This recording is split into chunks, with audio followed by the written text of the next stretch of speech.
दोस्तों, एक शादी होती है एक लड़के की और एक लड़की की। लड़के के भी रिश्तेदार होते हैं, लड़की के भी रिश्तेदार होते हैं। मतलब जो दुल्हन होती है उसकी भी सहेलियां होती है, और जो दूल्हा होता है उसके भी दोस्त यार दोस्त होते हैं। शादी अच्छे से चल रही होती है, पूरा इलाका महक रहा होता है सजावट से, परफ्यूम से। और जो दुल्हन की बहन होती है वो भी बहुत खूबसूरत होती है, बहुत सुंदर लगती है। लेकिन इशारों में एक लड़का और एक लड़की बात करते हैं। बात करते करते भी बाहर निकल जाते हैं शादी से। कुछ दूरी पर जैसे ही जाते हैं तो अचानक से कुछ लोग उन्हें पकड़ लेते हैं, और फिर पुलिस आती है, फिर लड़ाई होती है, हंगामा होता है और शादी रुक जाती है। नमस्कार दोस्तों, मेरा नाम है मोनिका। मेरे इस नए एपिसोड में आप लोगों का स्वागत है। प्लीज वीडियो बहुत ही अच्छी लगने वाली है। यह कहानी आपको, यह कहानी एक बिहार की है, जो कि एक छोटा सा गांव है वहाँ की, जहाँ पर ये सब शादी हो रही होती है। ये रात है 28 जनवरी की। उस लड़के की शादी होती है, उस लड़के का नाम विवेक होता है। वो उसकी बारात तैयार होती है, शाम के 9 बजे वे लेकर वहां से बारात चल देते हैं। और 9 बजे थे, बाराती कम से कम 150 बाराती थे, क्योंकि उसके दोस्त भी थे, रिश्तेदार भी थे। वे सब लेकर, मतलब डीजे डीजे के साथ में सब एकदम अच्छे से लेकर बारात चल देते हैं। जैसे ही बारात लड़के के गांव पहुंच जाती है तो वहां पर जैसे बारात जाती है तो बारात का स्वागत करते हैं। दोस्तों, उस बारात का स्वागत करने के लिए सब लोग आए हुए होते हैं। वहां पर जो एक लड़का होता है, जो जिस गाड़ी में विवेक बैठा था, वो उसके दोस्त की कार होती है। उसका दोस्त खुद ही ड्राइविंग कर रहा था। वो भी जाकर गाड़ी रोक देता है दूल्हे की। वहां पर पहले बारात जाती है, बाद में दूल्हा जाता है। जैसे गाड़ी रोकता है और दूल्हे का स्वागत करने के लिए सब लोग आते हैं। जो दुल्हन की बहन होती है वो भी देखने के लिए आती है कि मेरे जीजू कैसे है। अपने जीजू को देखने के लिए वो जैसे खिड़की खोलते हैं गाड़ी की, वो नमस्ते करती है कि जीजू नमस्ते। लेकिन जो गाड़ी चला रहा होता है उसका नाम मनोज होता है, और जो उसकी साली थी उसका नाम पूनम था। दोस्तों, उसका नाम पूनम होता है। और पूनम बोलती है जीजू नमस्ते। जो ड्राइवर होता है विनोद, वो बोलता है कि नमस्ते नमस्ते नमस्ते। लेकिन जैसे ही यह बात पूनम सुनती है, वो कहती है कि नमस्ते नमस्ते क्या कर रहे हो, हम तुम्हें नमस्ते थोड़ा ना कर रहे हैं, हम तो अपने जीजू को नमस्ते कर रहे हैं। वो बोलता है हम भी तो आपके जीजू ही हुए ना। थोड़ी देर बाद विनोद बोलता है विवेक से कि भाई हमारा भी तो परिचय करवा दो, कहीं ये हमें ड्राइवर ना समझ रही हो। वो हंसता है, थोड़ा मुस्कुराता है और बोलता है कि ये देखो भाई, ये कोई ड्राइवर नहीं है, ये इसी की गाड़ी है और ये मेरा दोस्त है। और जो पीछे बैठे हुए हैं ये भी मेरे दोस्त ही है। ये भी सब इन्हें जुड़े हुए बोलना, क्योंकि इन्हें कहीं बुरा ना लग जाए। ये मेरे जिगरी दोस्त है चारों, जो मेरे साथ में आई है। जो पूनम होती है बोलती है कि ठीक है जीजू। फिर वहां से भी चल देते हैं।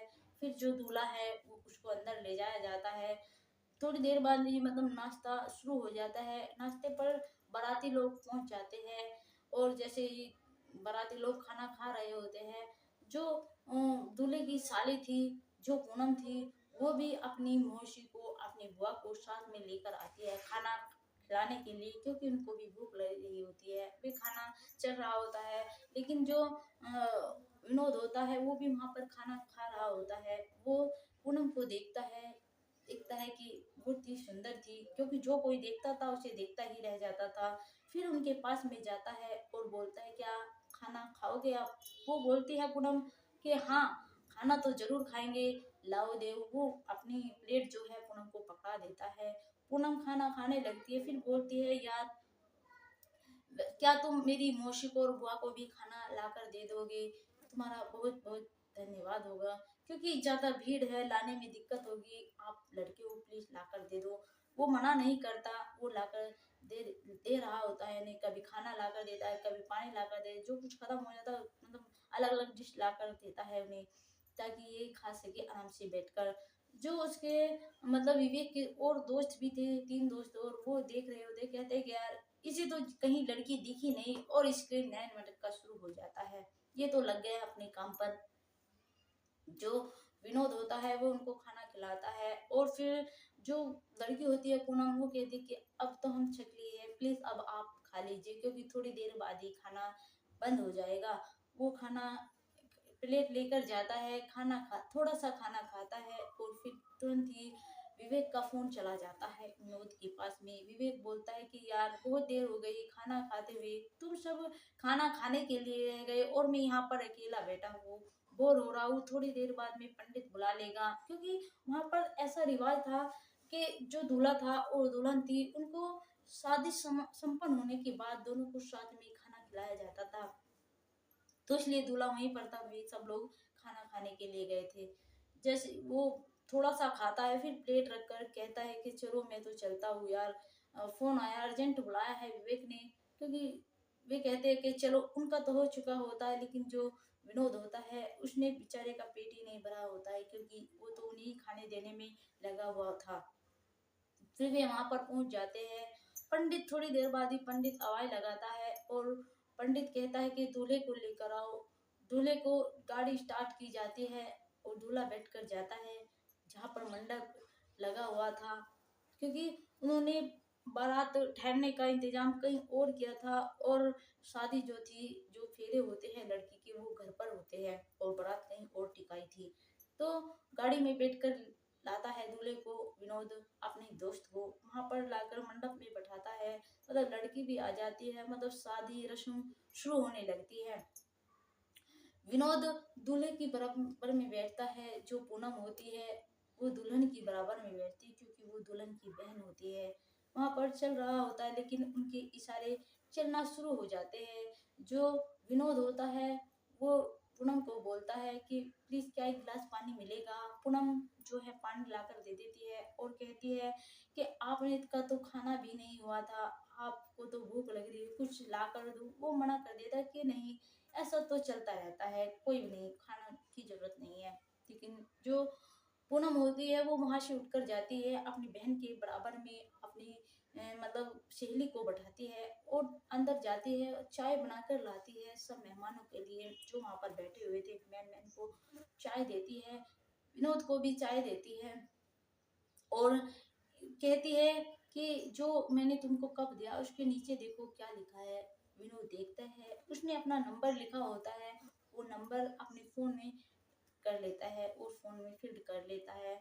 और फीड करने के बाद में दोनों आपस में बात करते हैं, फोन पर चैटिंग चलती है। वो पूछता है कि तुम्हारा नाम क्या है, वो बताती है कि मेरा नाम पूनम है, वो बताता है कि मेरा नाम विनोद है। दोनों की आपस में ऐसे ही बात चलती रहती है। वो कहती है कि बहुत ज्यादा ठंड लग रही है यहाँ पर तो, बहुत ज्यादा, लेकिन बर्दाश्त भी नहीं हो रही है।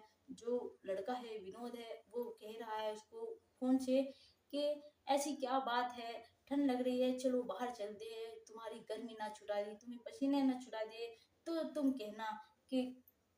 तो लेकिन जैसे ही वो बात उसको लिखता है व्हाट्सएप पे, वो कहती है कि कैसी बात कर रही हो तुम, पागलों जैसी बात कर रहे हो यार, ऐसे कहीं होता है कि इतनी ठंड में गर्मी कैसे लगती है। वो कहता है कि तुम मुझे गलत मत समझो, जो मेरी गाड़ी है उसमें हीटर लगा हुआ है, मतलब गरम हीटर, और उसमें मैं शुरू कर दूंगा, उसको जाकर चालू कर दूंगा, तो मतलब उस गाड़ी गर्म हो जाएगी, तुम उसमें जाकर बैठ जाना, तुम्हारी ठंड दूर हो जाएगी। रीना कहती, वो पूनम कहती है कि ऐसे कैसे जा सकते हैं, क्योंकि सब लोग हैं, कोई क्या सोचेगा। फिर सोचती है, उसे ठंड भी लग रही होती है, कहती है कि तुम चलो मैं आ रही हूँ। जो विनोद है वो वहां से उठकर चला जाता है और गाड़ी को जाकर मतलब गाड़ी वो स्टार्ट कर देता है हीटर जैसे ही। पूनम अपनी फ्रेंड को बैठाकर अपनी बहन के पास में आती है कि अगर मेरी जरूरत पड़ती है मैं 10-15 मिनट के बाद आ जाऊंगी, अगर उससे पहले मेरी जरूरत पड़ती है तो मेरे पास एक कॉल लगा देना, मैं तुरंत ही आ जाऊंगी, क्योंकि मुझे बहुत ठंड लग रही है, मैं उनकी गाड़ी में जा रही हूँ बैठने के लिए, वे भी मेरे जीजू ही लगते, ऐसे ही बोल देती है। तो वे वहां से मतलब चल देती है और गाड़ी के पास में आती है, गाड़ी में बैठ जाती है और दोनों बैठते हैं। जो विनोद है वो पूनम का हाथ पकड़ता है। पूनम कहती है कि ये सब क्या कर रहे हो, ये देखो ठीक नहीं है, दूरियां बनाओ रखो, कोई देखेगा तो क्या कहेगा। वो कहता है कोई क्या देखेगा यार, और हम कुछ गलत थोड़े ही ना कर रहे हैं, हम तो बैठे हैं आराम से, और ठंड लग रही थी इसलिए मैं भी आ गया। लेकिन थोड़ी देर बाद में क्या होता है, कुछ जैसे गांव में शादी होती है, मतलब लड़के कुछ बारात होती है, मतलब उनकी देख रेख रहते हैं, कहीं लड़ाई ना हो जाए, झगड़ा ना हो जाए, उनकी लिए रहते हैं। जैसे वे लड़के जाते हैं, उन्हें हल्की सी आवाज आती है कि गाड़ी में से कोई बोल रहा है, वे गाड़ी को खड़काते, गाड़ी में अंदर कौन है, लेकिन जो पूनम होती है वो डर जाती है, जो विनोद होता है वो भी डर जाता है कि पता नहीं कौन है। लेकिन लड़की थी वो ज्यादा डर जाती है कि यार कहीं कोई गलत ना समझ ले, हम यहाँ पर बैठे हुए हैं। वो लड़की जो है कहती है, विनोद गेट खेलने के लिए चलता है, लेकिन जो लड़की है पूनम वो मना करती है कि प्लीज गेट मत खोलिए, क्योंकि हंगामा हो जाएगा, लड़ाई हो जाएगी, क्योंकि गांव का माहौल कुछ ऐसा ही होता है, तुम तो समझते ही होगी। क्योंकि वो शहर का था, वो ज्यादा कुछ नहीं समझता था गांव की बातें। वो अपने दोस्त को फोन लगाता है कि यार ऐसी ऐसी बात हो गई है, मैं यहाँ पर पूनम को लेकर आया था, इसे ठंड लग रही थी, लेकिन यहाँ पर 3-4 लड़के हैं जो गाड़ी के पास में खड़े हैं, फिर डंडा मार रहे हैं गाड़ी में, गेट खोलो प्लीज, तुम यहाँ पर आ जाओ। जैसे ही उसके दोस्त यह बात सुनते हैं, वे और लोगों को भी अपने साथ में जो बराती थे उनको भी लेकर आते हैं कि कहीं यार बात ना बढ़ जाए। लेकिन इस तरह से जैसे वे आ रहे होते हैं, तो जो लड़की के पिता है उसे भी थोड़ी कानो कान खबर चली जाती है, वे भी वहां से आ जाते हैं। और सब जो जब गेट खोलते हैं वे दोनों वहां से निकलते हैं, तो मतलब जो लड़के होते हैं उन्हें बहुत ज्यादा गुस्सा आता है। वे कहते हैं कि हम काफी देर से देख रहे थे, ये बारात में जो लड़के आए हुए सब लड़कियों को देख रहे थे, कोई इंजॉय नहीं करे, सिर्फ लड़कियों के जब से देख रहे हैं लड़कियों को देख रहे हैं, और ये यहाँ पर भी इसे ले आए पूनम को, हम इसे छोड़ेंगे नहीं, इसे मार डालेंगे। लेकिन इस तरह से हंगामा हो रहा होता है। इस तरह से लड़के का जो बाप है वो कहता है कि ऐसा कुछ नहीं है। वो जो लड़का था विनोद लड़के के बाप को बता देता कि इन्हें ठंड लग रही थी, इसलिए मैं गाड़ी में हीटर चला दिया था, और इसलिए ताकि इन्हें ज्यादा ठंड ना लगे, थोड़ी देर के लिए हम यहाँ पर आ गए थे। लेकिन जो वे लड़के थे वे मान नहीं रहे थे, पूरा शोर होता है। लेकिन इस तरह ही के बीच में पुलिस आ जाती है, और जो शादी हो रही होती है वहां पर लड़का और लड़की की, विवेक की और उसकी पत्नी की, उनके तो वहीं पर रहते हैं। लेकिन जो पुलिस होती है वो कहती है कि क्या बात हो रही है। वो मतलब वहीं पर जो लड़के का बाप होता है और लड़की का बात होता है, पुलिस वालों की कोई बात नहीं, थोड़ा सा झगड़ा सा वैसे ही हो गया, आपस में बातचीत हो रही है, लड़ाई वड़ाई कुछ नहीं हो रही है। वे कहता है, लड़की के पिता जो थे वो सोच रहा था कहीं बारात अगर वापस चले, ये झगड़ा हो गया तो क्या हमारी तो बहुत ज्यादा बदनामी हो जाएगी, ऊपर से मेरी बड़ी बेटी की शादी है, ऊपर से छोटी बेटी के साथ में ऐसा हो रहा है, तो मैं तो कहीं मुंह दिखाने लायक ही नहीं रहेगा। इसलिए वो बोलता है कि जहाँ पर शादी है बैंक्वेट हॉल में, वहां पर चलिए। वो सब वहां पर जाते हैं उनको लेकर, और वहां पर कहते हैं खैर कोई बात नहीं है। जो विवेक है वो अपने ससुराल वालों को शांत करता है कि ऐसी कोई बात नहीं, ये बहुत अच्छा लड़का है, ये ऐसा वैसा लड़का नहीं है। जो उस लड़के ने इनकी मौसी और बुआ को खाना खिलाया था, वे भी कह रही थी कि नहीं ये बहुत अच्छा लड़का है, इसने हमें भी खाना खिलाया, वो ऐसी उसे नजर नहीं है इस लड़के की। इसलिए लड़ाई वहां पर शांत हो जाती है, और वहां से मतलब शादी थोड़ी देर बाद ही संपन्न हो जाती है, सब अपने अपने घर आ जाते हैं। लेकिन जो विनोद के पास नंबर होता है आरती का नंबर होता है विनोद के पास में, दोनों फोन पर बात करते हैं। ऐसे ही बात बढ़ते बढ़ते मतलब दोनों को आपस में प्यार हो गया होता है, और इतना प्यार हो गया होता है कि दोनों की शादी तक बात पहुंच जाती है। 28 जनवरी की उसकी शादी होती है, और 28 ही जनवरी को फिक्स होती है उन दोनों की शादी। क्योंकि जो विनोद होता है उसने विवेक को बोला कि मैं तेरी शादी से यार बहुत प्यार करता हूँ, उसी के साथ भी शादी करूंगा।